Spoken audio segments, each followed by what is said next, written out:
Alright, what I had was a cutting board that I made. Except that if you look close, it had some wormwood in it. So it was wood that had wormholes in it. So what I did is I notched out 6 different holders for my drills.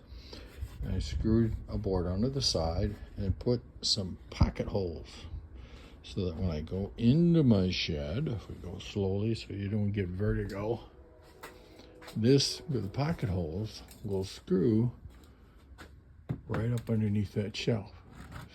That way I can just hang it from my shelf. So I took a board that was not really good enough for the reason I saved all those scraps for. It was also a little thin for a cutting board, but with the wormholes it made it so that it wouldn't get too much bacteria in there, too hard to clean, and turn it into this. Well, here's the finished project, or product I should say. It hangs from the bottom of the shelf. It gives me a little more room to put things.